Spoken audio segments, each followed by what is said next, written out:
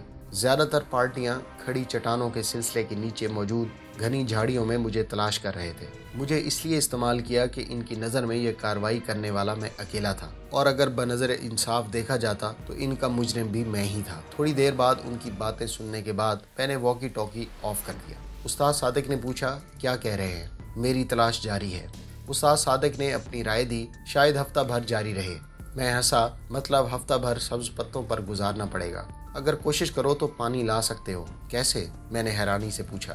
چشمے کی جگہ آپ کو معلوم ہے، اور ایک سنائپر کس طرح چھپ کر حرکت کرتا ہے یہ جاننے کی ضرورت شاید آپ کو نہ ہو، مگر آپ کو اکیلا چھوڑ کر میں کیسے جا سکتا ہوں؟ اگر آپ زخمی ہوتے تو یقیناً میں چلا جاتا، مگر اب یہ خطرہ آپ ہی کو مول لینا پڑے گا۔ میں خفت بھرے لہجے میں بولا، سر آپ بات کو کوئی اور رخ دے رہے ہیں، میرا مطلب یہ نہیں تھا۔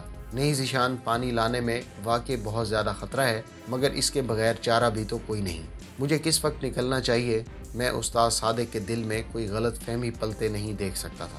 دشمن رات کے وقت زیادہ چکنا ہوتا ہے، اور گھیرا ڈالنے والی پارٹیوں کے پاس لازماً تھرمل لائٹ سائٹ بھی ہوگی، اور یہ تو آپ کو معلوم ہوگا کہ اس میں حرارت خارج کرنے والی اشیاء بہت جلد نظر آ جاتی ہیں، اور ہر جاندار شے حرارت خارج کرتی ہے۔ ویورز کی معلومات کے لیے بتاتا چلوں کہ نائٹ ویژن سائٹ کی اب تک 3 اقسام آ چکی ہیں۔ پہلی قسم انفراریڈ کے اصول پر کام کرتی ہے، اس کا دکھاؤ بہت محدود تھا، آج کل اس کا استعمال متروک ہو چکا ہے۔ دوسری قسم اس سے بہتر ہے اور روشنی کے اصول پر کام کرتی ہے، یعنی چاند ستاروں کی روشنی کو بڑھا کر دکھاتی ہے، اور تیسری جو سب سے بہتر ہے وہ تھرمل امیجنگ ہے، یہ حرارت کے اصول پر کام کرتی ہے۔